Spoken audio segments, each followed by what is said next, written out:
on n'est que toutes les trois, ce sera en petit comité. Très bien, est-ce que l'enregistrement fonctionne? Oui, ça a l'air bon.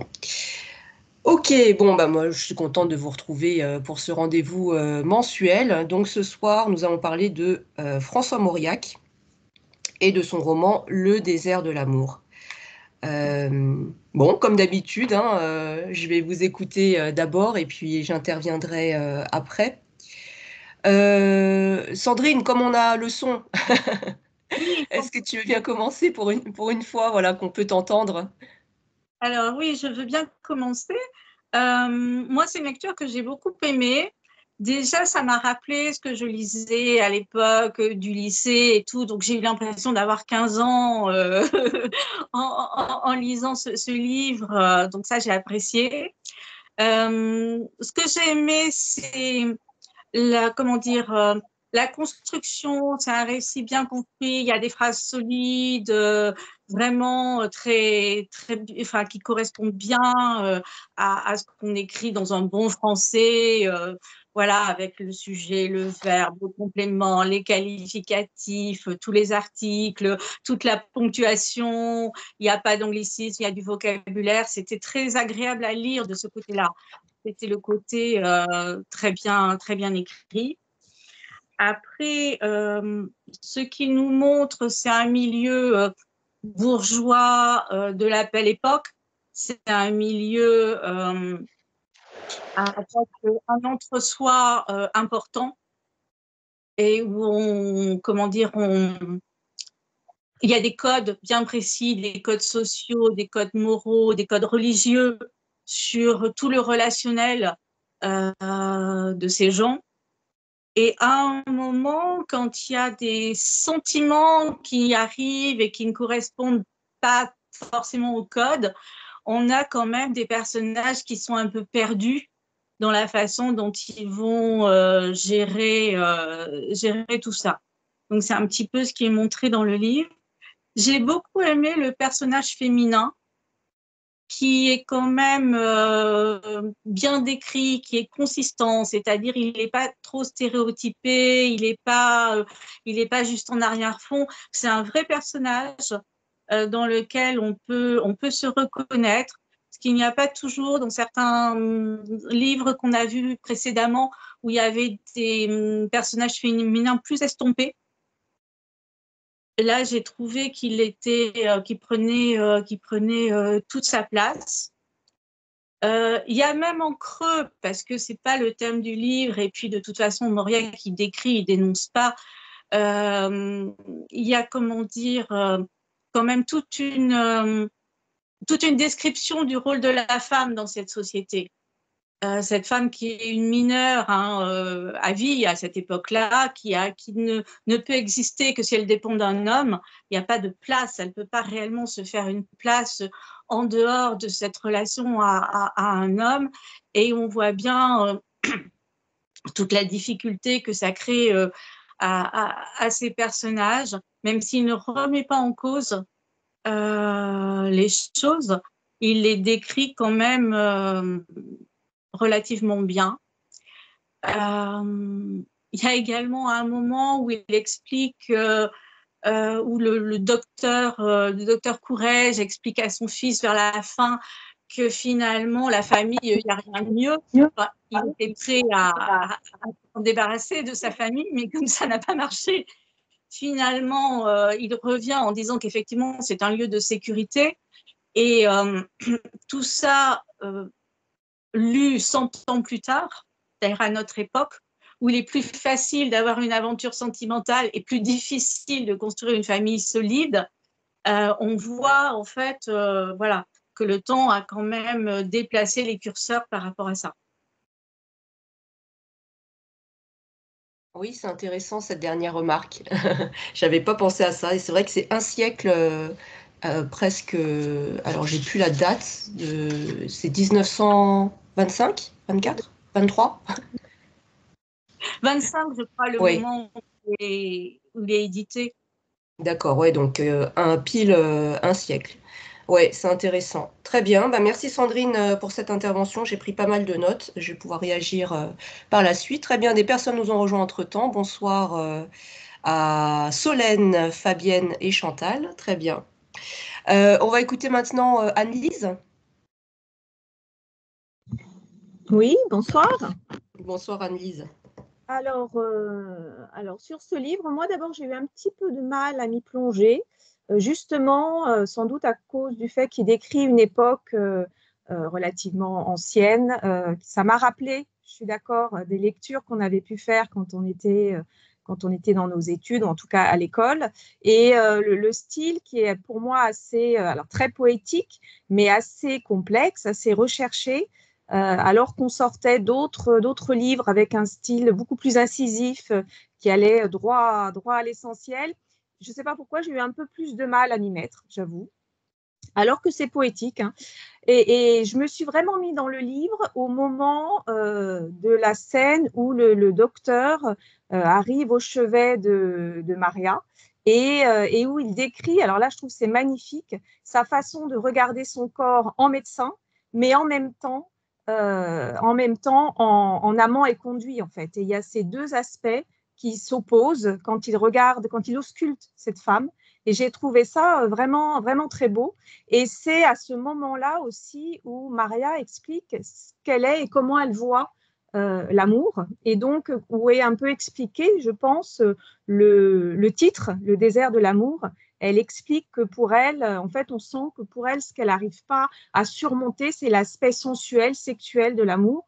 Elle explique bien que, en fait, elle trouve ça, elle parle de fétide, je crois, elle a des termes très forts pour dire qu'en fait, eh bien, il y a l'amour intellectuel, on va dire, et au moment où ça doit passer par cette voie sensuelle et du corps, là, elle n'y arrive pas. C'est pas. Elle explique ça. J'ai trouvé ça vraiment très très beau et très complexe.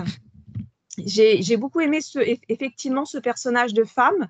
J'ai trouvé étonnant que ça soit cette même femme en fait qui soit et celle qui en fait enflamme le père qui est vieillissant et qui a une passion soudaine pour cette femme, alors que lui est installé dans sa famille.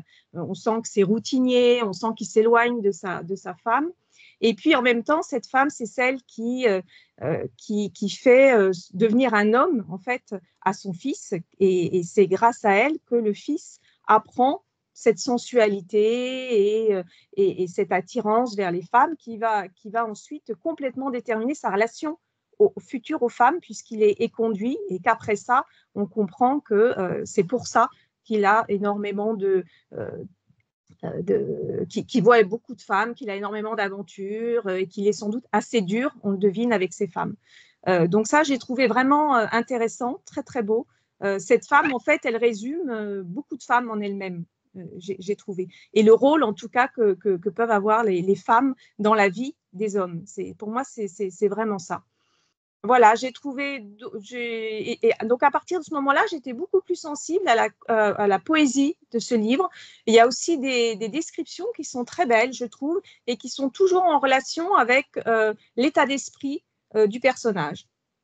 Il y en a plusieurs comme ça que j'ai vues, où en fait, on voit comme les différents plans du personnage dont on parle. À un moment, le médecin pose sa tête sur l'épaule de son fils au moment où son fils le récupère et qu'il ne va pas bien. Et donc, il voit son fils, et puis ensuite, il voit le deuxième plan, et il décrit ce qu'il voit. Et puis au-delà, il voit les nuées et un orage qui se prépare. J'ai trouvé ça très joli. C'est presque un film, en fait. C'est presque. On voit complètement ce que voit cet homme, et j'ai trouvé que c'était vraiment très, très beau. Voilà, donc j'ai eu de mal à m'y mettre, mais en fin de compte, toute la fin du livre m'a vraiment réconciliée avec ce très joli livre que je suis vraiment très, très contente d'avoir lu. Bon, bah, je suis ravie, Anne-Lise, que le choix ait plu à nouveau. Très bien, merci pour ton intervention. J'ai aussi pris des notes sur lesquelles je voudrais réagir. Alors, il y a Naïma qui nous a rejoint entre-temps. Bonsoir Naïma. Et Isabelle qui, je pense, est là pour la première fois. Isabelle, c'est une première participation, je crois, hein. Oui, c'est une première participation. J'ai découvert le club sur le tas, en fait, il y a 10 D'accord. jours. Mm. Ok. Alors, le principe, c'est que je vous donne la parole à tour de rôle hein, pour réagir sur le livre. Donc, je ne sais pas si vous, tu... Alors, on se tutoie hein, dans le club de lecture, c'est plus simple. Donc, si tu as eu le temps de lire le livre, Ah si, oui, je très l'ai bien. fini. Super, d'accord. Donc, on va, voilà, bah, si tu le souhaites, tu peux prendre la parole maintenant, donc nous faire part de tes remarques, de ton ressenti par rapport à cette lecture. Moi, je connaissais François Mauriac de Thérèse d'Esquerroux et c'est vrai que là, on est dans un registre qui est complètement différent. Il y a beaucoup de monologues intérieurs et une incursion aussi, j'ai l'impression, de François Mauriac dans le livre. Il y a pas mal de moments, j'ai l'impression que c'est son avis qu'il nous donne sur la passion, sur l'âge, sur les différences entre l'homme et la femme. Et, euh, et donc, c'est pour moi un livre très personnel, euh, avec même personnages secondaires qui sont intéressants, comme Monsieur Larousselle, qui malgré une vulgarité, est perdu d'amour. Euh, donc voilà, donc c'est vrai que je reprends tout à fait ce qui a été dit auparavant. J'ai eu un peu de mal à rentrer dedans. Moi, c'est vraiment au moment où commencent en fait les réminiscences de Raymond sur les les premiers moments où il voit Maria.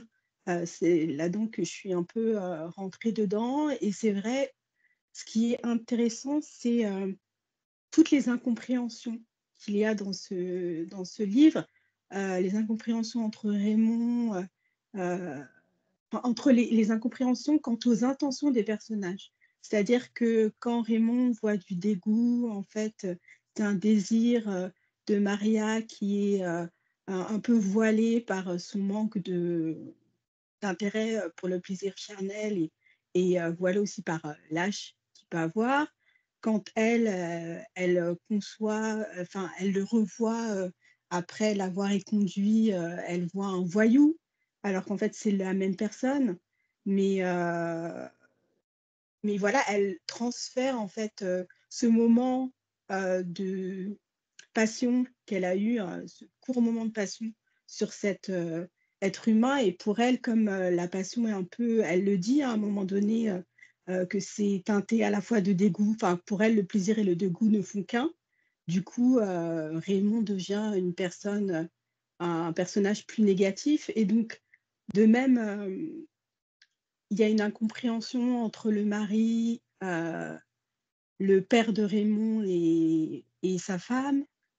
Euh, Elle a du mal à comprendre que c'est pas une maladie qu'il a, mais c'est il souffre de passion et même quand elle le comprend qu'à moitié.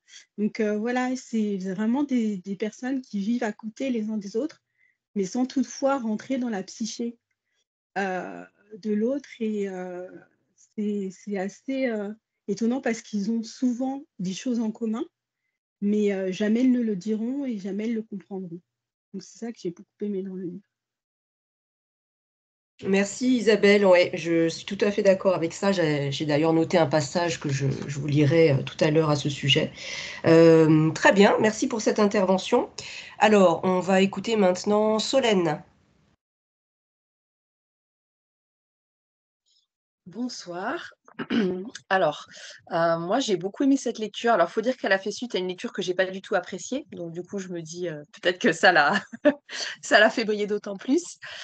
Alors, moi, j'ai été hyper touchée par ce bouquin. Ça a fait résonner quelque chose en moi, voilà, sur le fait, sur ces gens qui sont finalement seuls au milieu de tout le monde. Moi, j'ai vraiment ressenti ça.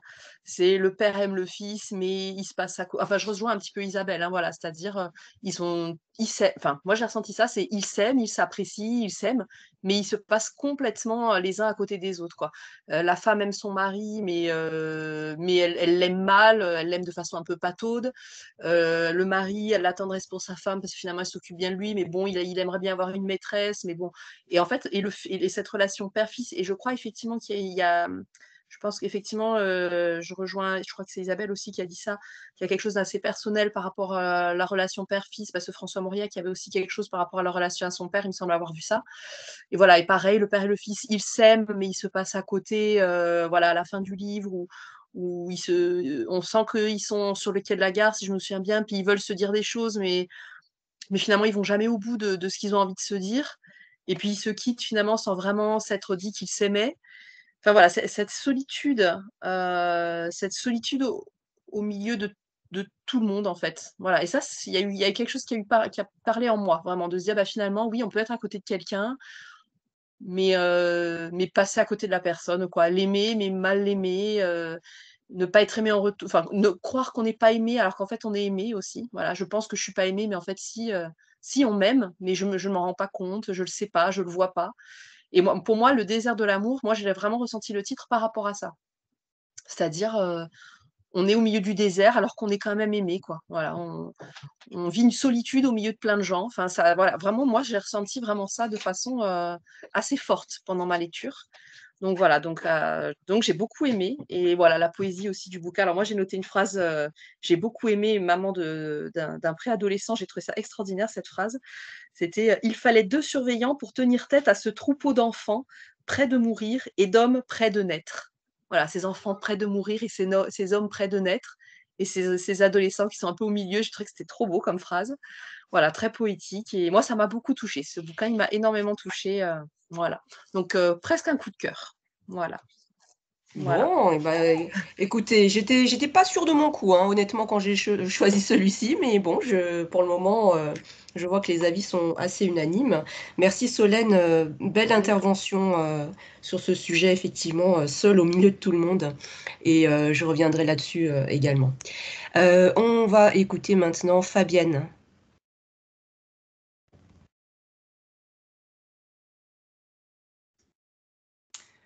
Bonjour. Alors, moi, à l'inverse, complètement, moi, j'ai beaucoup aimé Alice Munro et alors, j'ai pas du tout aimé celui-là, mais vraiment pas quoi. Je l'ai pas du tout accroché.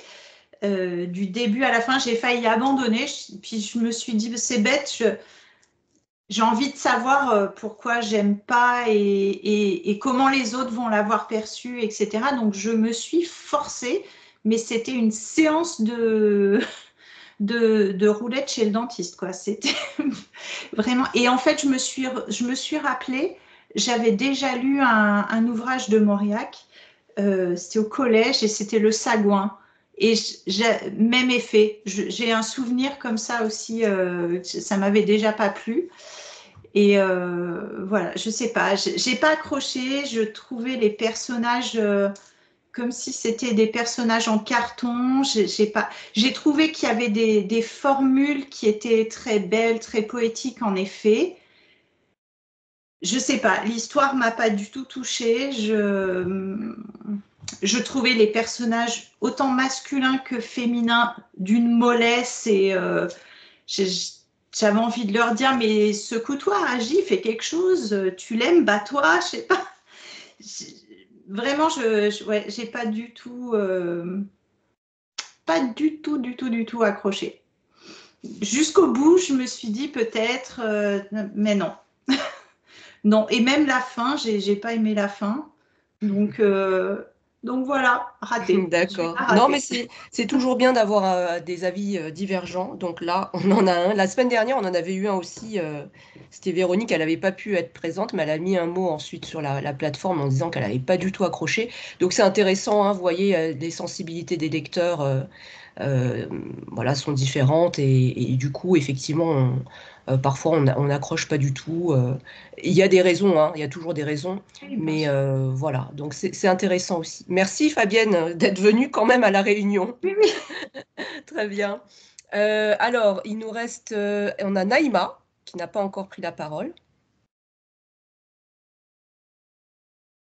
Alors, tout d'abord, je m'excuse d'être arrivée en retard. J'ai eu des problèmes de connexion. Pas de souci, Naïma.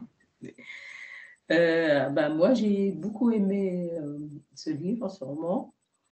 Je trouve qu'il est très, très précis dans ses descriptions. En on sent bien l'ambiance dans cette bourgeoisie provinciale, où on a quelque part une impossibilité à communiquer. Enfin, c'est des personnes qui vivent, dans plusieurs générations d'ailleurs, qui vivent dans une même maison et qui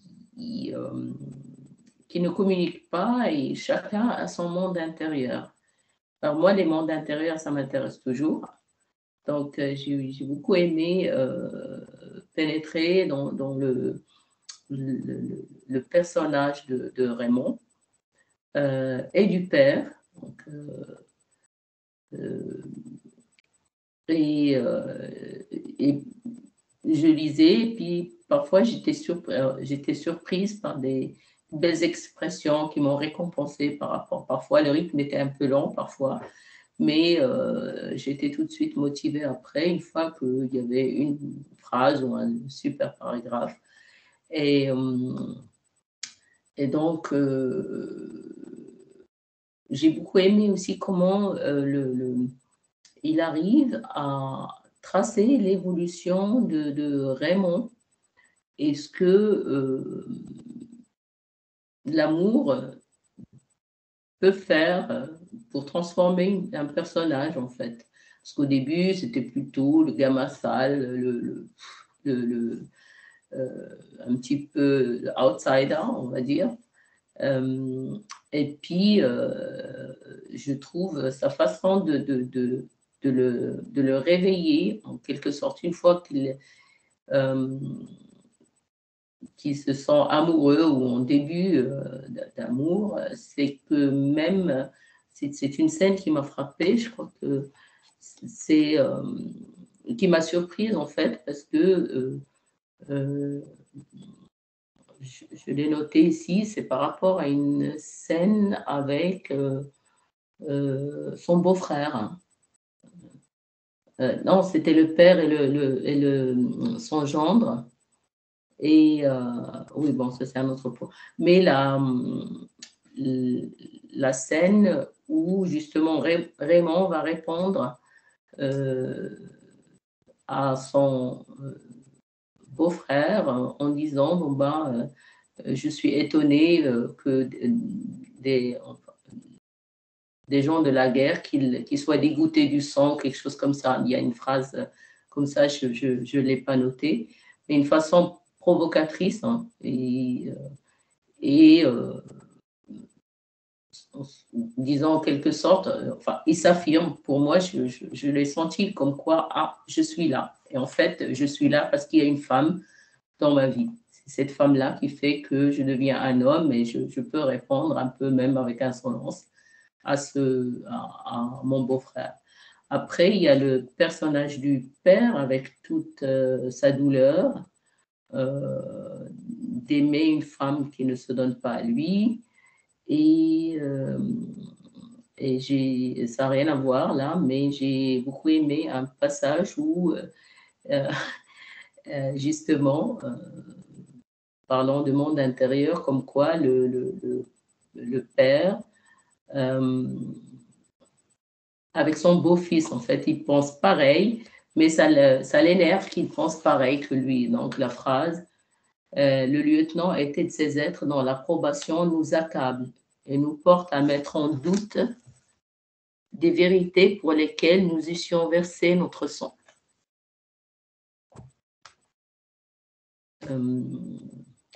Voilà, et puis donc pour les mondes intérieurs, pour les personnages, je trouve qu'ils sont, à mon avis, intéressants. Et puis bon, je ne sais pas si je l'interprète un peu trop, mais pour moi, vraiment, on veut montrer aussi un petit peu la vacuité de la vie en l'absence de l'amour, quand on n'a pas d'amour en retour, que c'est très difficile à vivre, que ce soit pour le père et après pour le fils ce qui a changé justement l'avenir du fils et son comportement avec les femmes par la suite.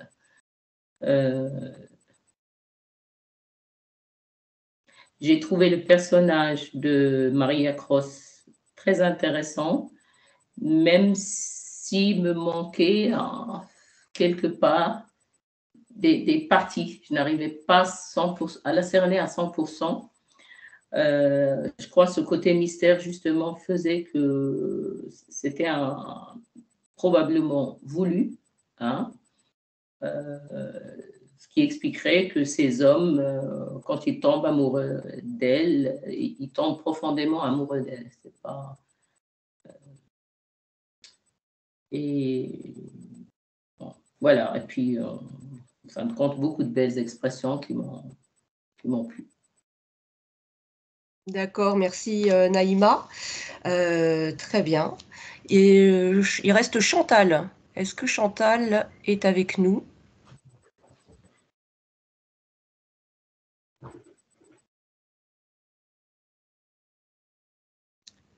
Chantal n'a pas l'air d'être présente. Bon, je lui donnerai la parole tout à l'heure si elle revient. Très bien, bah écoutez, merci pour vos interventions. Donc je vais, comme d'habitude, réagir sur un certain nombre de points. Bon, déjà, mon avis en tant que lectrice. Moi, j'avais lu aussi Le Sagouin et j'avais beaucoup aimé. J'avais lu aussi Le Nœud de Vipère. J'avais lu aussi Thérèse d'Esquerou au collège. Et puis, je me souviens plus, hein, comme beaucoup, en fait, d'entre vous, quand on lit beaucoup, on se souvient pas forcément de tout et on garde un souvenir assez flou, mais c'est plus un ressenti. Et je me souviens que, voilà, Mauriac, c'était un auteur qui m'avait bien plu dans ma jeunesse, que je n'avais plus relu depuis, hein, donc ça fait 30 ans. Et comme vous le savez, notre thématique cette année du Club de lecture, ce sont les auteurs nobélisés, je me suis dit qu'il nous fallait quand même un auteur français, et donc j'ai choisi Mauriac. J'ai découvert ce livre en même temps que vous. Enfin, je l'ai lu d'abord, hein, avant de vous le proposer, mais je ne l'avais pas lu auparavant. Et des souvenirs que j'en ai des précédentes lectures, donc il y a 30 ans, c'est vrai que j'ai trouvé aussi que c'était un autre registre de Mauriac, plus en nuances, plus en douceur, les autres étant, dans mon souvenir, plus cinglants. Effectivement, je crois que la thématique du père est quelque chose de très personnel chez Mauriac. En revanche, la mère n'a jamais un très beau rôle chez lui. Et là, on le retrouve aussi, hein, le personnage de la mère de Raymond. Moi, j'ai trouvé qu'il y avait des passages très croustillants, mais qui n'étaient pas du tout flatteurs, au contraire. Voilà. Je suis rentrée dedans tout de suite parce qu'en termes d'écriture, c'est assez remarquable. Voilà, c'est assez remarquable. Il y a tout de suite des formules très précises, très percutantes. Et donc, l'écrivain, le confrère admire toujours ce genre de choses. Oui, moi, comme l'ont dit Isabelle, Solène, j'étais très touchée aussi par la thématique de la solitude.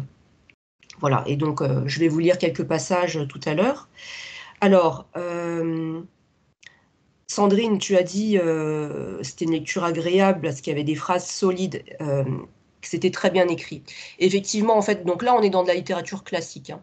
Donc on est 100 ans en arrière. C'est une littérature assez classique. La langue est plus exigeante. C'est aussi pour ça peut-être qu'on a un peu plus de mal à rentrer dedans parce qu'on n'a plus forcément l'habitude de ce genre de littérature-là.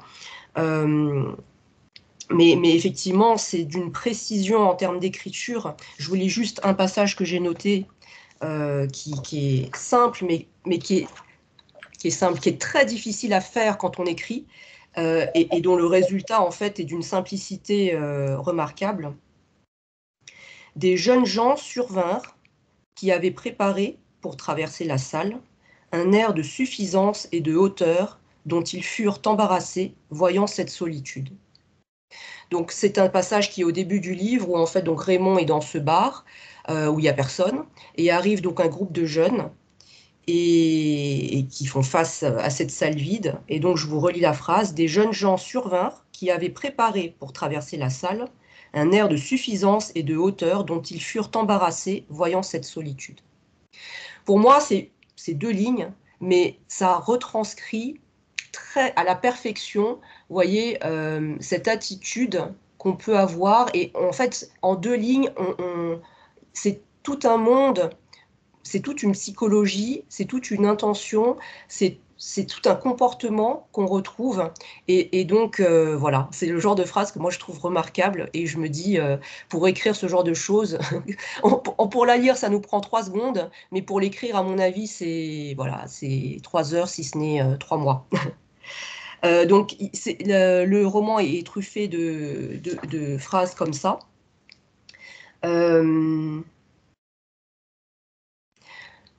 Vous avez parlé du personnage féminin, donc Maria Cross, qui, dans l'ensemble, vous a plu, vous avez trouvé intéressant, consistant, a dit Sandrine. Annelise a dit qu'elle représentait le rôle que peut avoir la femme dans la vie des hommes. Voilà.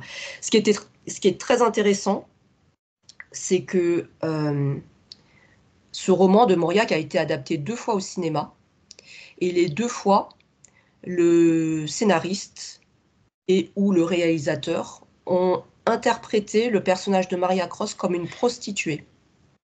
Et quand j'ai vu ça, je me suis dit, mais ça m'a tellement mis le doute, je suis retournée lire certains passages, je me dis, à aucun moment elle n'est décrite comme une prostituée. C'est une femme qui est entretenue, mais parce qu'à l'époque, la femme avait besoin d'avoir le soutien financier d'un homme.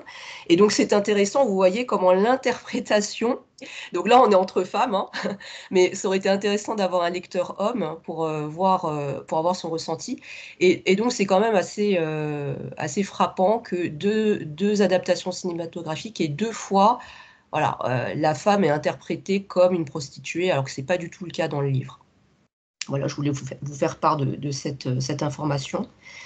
Mais c'est vrai que c'est un roman qui se prête très bien à l'adaptation cinématographique. C'est une écriture très scénique, en fait, comme on dit, hein. Donc on a l'impression de voir vraiment les scènes sous nos yeux se dérouler.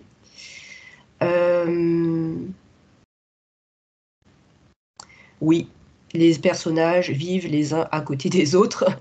Isabelle a dit, ils ont des choses en commun, mais ils ne les voient pas. Et ça ne leur permet pas, justement, d'entrer en communication, d'avoir cette relation, cette osmose qu'on s'attend à avoir, en fait, en famille.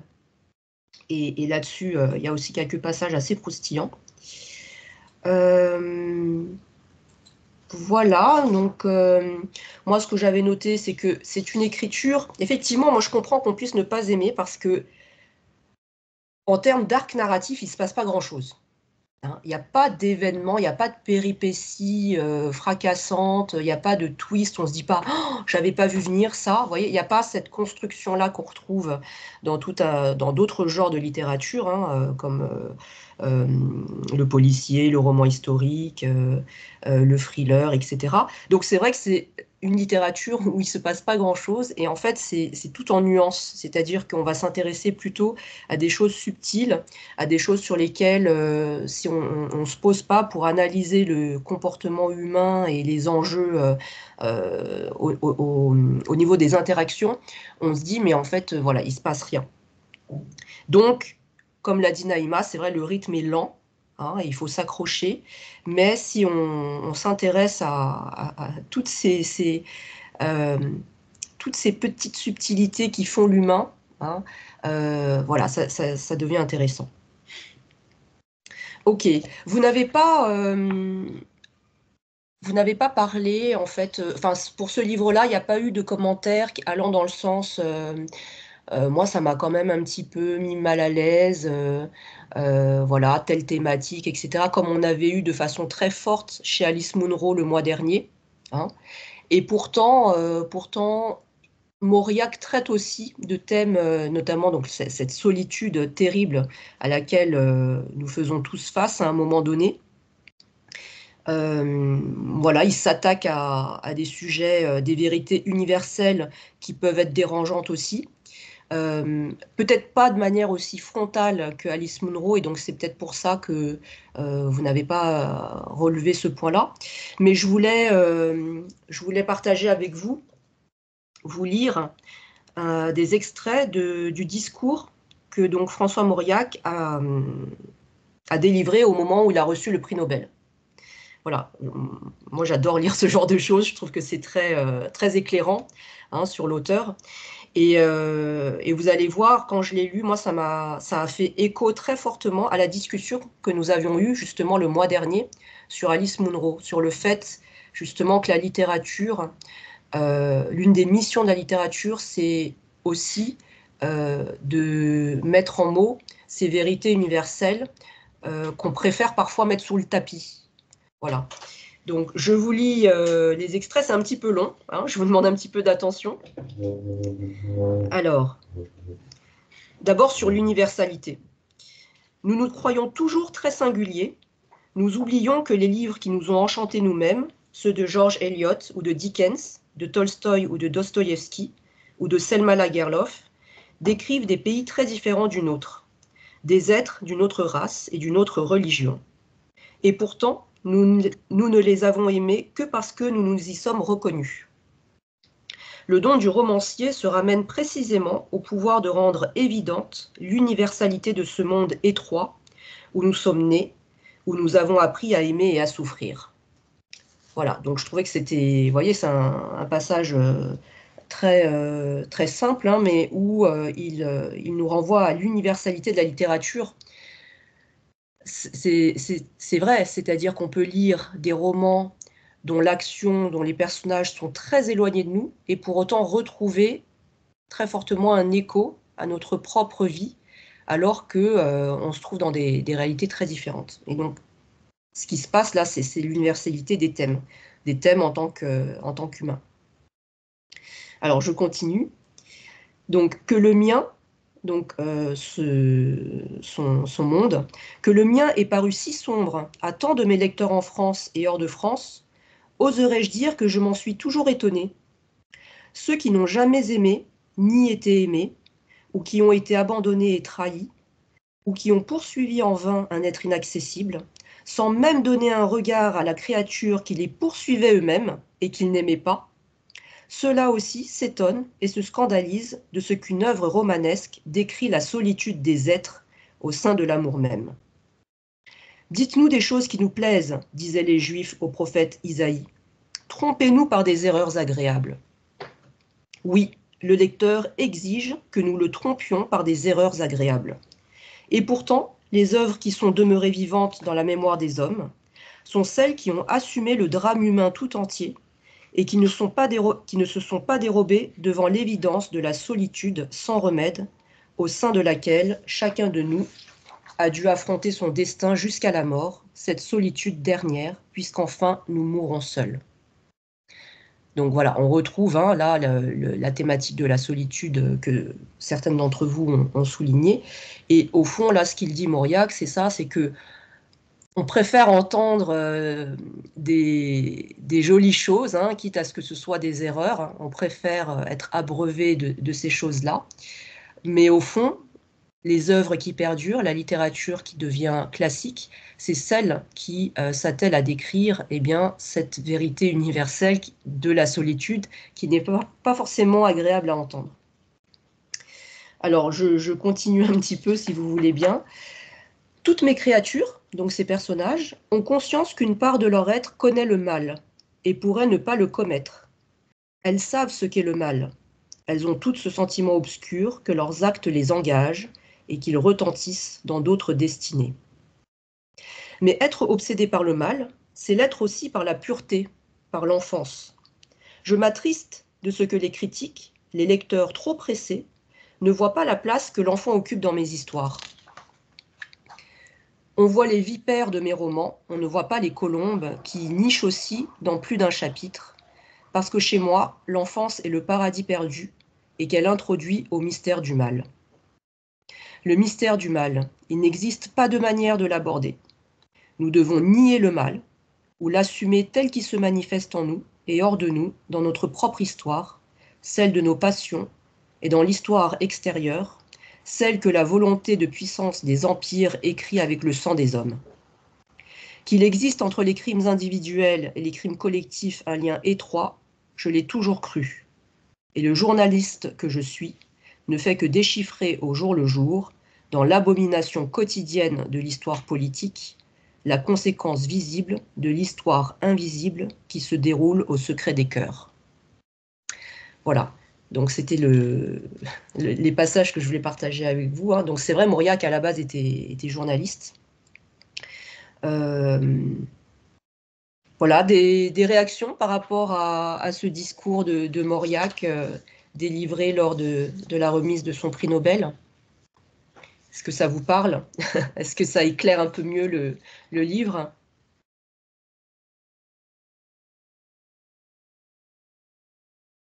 N'hésitez pas à prendre la parole. Non, pas... Oui, Solène? Oui, du coup, non, c'est rigolo parce que quand il disait la Russie, voilà, qu'on était tous universels, voilà, les sentiments universels et tout ça, et ben, on se rend compte qu'en fait, il y a la géographie, mais il y a la temporalité, parce qu'on disait en introduction que le livre, il avait 100 ans. Et moi, la thématique de la solitude telle que lui l'a décrite, j'ai complètement ressenti ce qu'il voulait dire, quoi. Et je suis 100 ans après, je suis 100 ans après, quoi. Donc pour moi, ça fonctionne encore 100 ans après, comme ça fonctionne certainement de façon géographique dans d'autres pays. Mais voilà, c'était ça ma réflexion. Oui, mais tout à fait, tout à fait. C'est-à-dire que l'universalité traverse l'espace et le temps. Finalement, il y a 1000 ans et dans 1000 ans, ce seront toujours les mêmes thèmes qui nous travailleront. Ça, c'est une évidence. Et voilà, et je pense qu'il y a plein de romans qui ne traitent pas de ces thèmes-là, mais qui s'ancrent plus dans l'époque. Mais effectivement, ceux-là ne deviennent pas des classiques pour cette raison-là précisément. D'autres commentaires?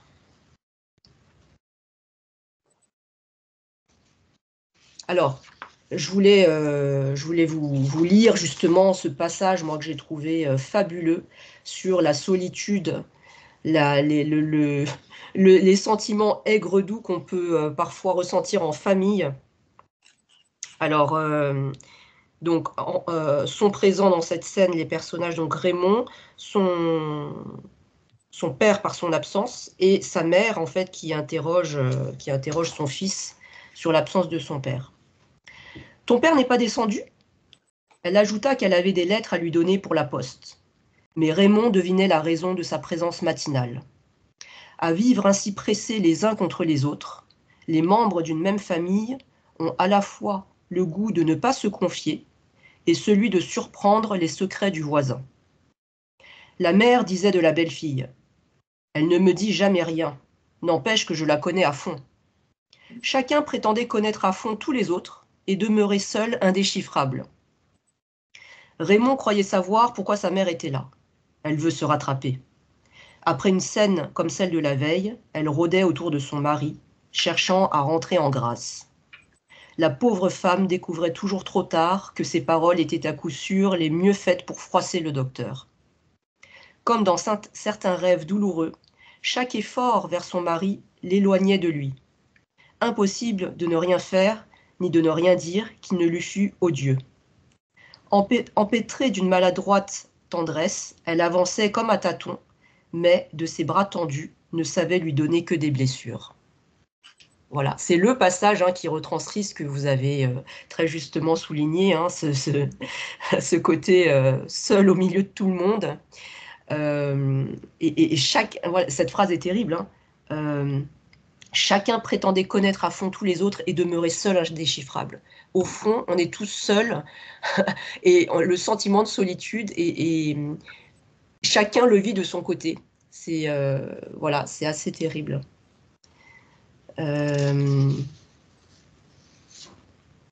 Moi, j'avais noté aussi ce que j'ai trouvé, ce que j'ai beaucoup aimé dans l'écriture de Mauriac, ce sont toutes ces métaphores végétales ou animales. Je ne sais pas si vous les avez remarquées. Il eut du plaisir à n'éprouver la résistance d'aucune racine quand il essaya d'enlever en lui cette herbe de sentiment. C'est beau. Je pense que c'est à ce genre de passage-là que vous faisiez allusion quand vous parliez d'écriture poétique. Il y a des moments où il parle de l'haleine, donc quelque chose de physique, et puis il décrit l'haleine, elle respire. Donc je ne me rappelle plus, j'ai malheureusement pas tout noté, mais c'est très beau. Ouais. Il paraît que des 5 sens, c'est l'odorat qui a la plus forte résonance en nous. C'est-à-dire qu'une odeur évoque une palette de souvenirs et de sentiments beaucoup plus vaste que les autres sens. Et donc, en écriture, c'est le sens qui est difficile à retranscrire, mais voilà, gardez-le en tête si, pour vos écrits, que de se donner ce défi, hein, de décrire les sensations olfactives.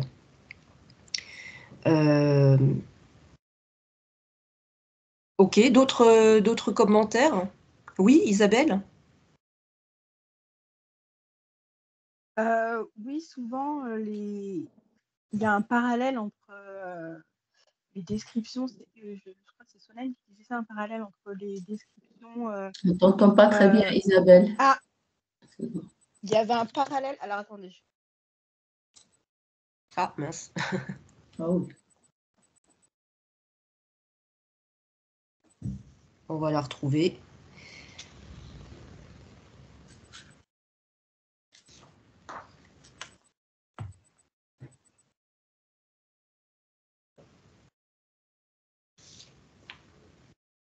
Une autre métaphore végétale. Déjà apparaissait l'épaisse prison de feuilles où les membres d'une seule famille vivaient aussi confondus et séparés que les mondes dont est faite la Voie lactée. Toujours le thème de seul au milieu de tout le monde. C'est beau. Ouais. Voilà. Alors voilà, Isabelle est de retour. Oui. Oui, je ne sais plus où vous en êtes du coup. Bah, j'ai juste lu une autre métaphore en attendant. Oui, et je voulais dire que les métaphores, soit végétales, soit étaient. En fait, il y avait toujours un parallèle entre ce que ressentait le personnage et la métaphore. Comme au début, quand il parle de l'été, il dit: mais dans son souvenir, peut-être courais-je, confond-il le feu du ciel cette année-là et la flamme intérieure qui le dévastait.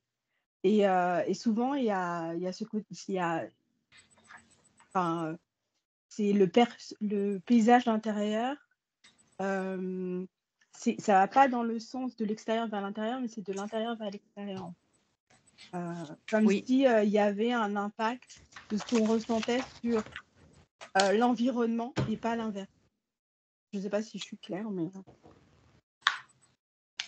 Je comprends, je comprends l'idée, oui, tout à fait. Oui, ce qui intéresse Mauriac dans ce livre-là, très clairement, c'est l'intériorité des personnages. Hein, il ne décrit pas l'extérieur, les paysages, le décor pour décrire le décor, comme peuvent le faire d'autres auteurs, hein, parce que ça ajoute de la couleur locale, etc. Et lui, effectivement, c'est pas ça qui l'intéresse, en tout cas dans ce livre-là, mais à mon avis, dans tous ses livres. Tout à fait. Paysage intérieur. Ok. Naïma, tu souhaitais ajouter quelque chose? Par rapport à la description de l'ennui dans la vie conjugale aussi, il parlait de Madeleine et son mari. Le lit immense s'ouvrait dans l'ombre devant le couple. Ils y allaient comme ils se mettaient à table à midi à 8 heures, le moment d'avoir faim. C'est... Oui, oui. Moi, j'adore ce genre d'écriture parce que c'est sans complaisance. Oui, c'est ça. Voilà, ça peut faire sourire ou ça peut faire mal parce qu'on se dit mince, hein, par effet miroir, est-ce que je ne suis pas en train de vivre la même situation? Voilà, mais en tout cas, les choses sont dites. Les choses sont dites. D'autres commentaires?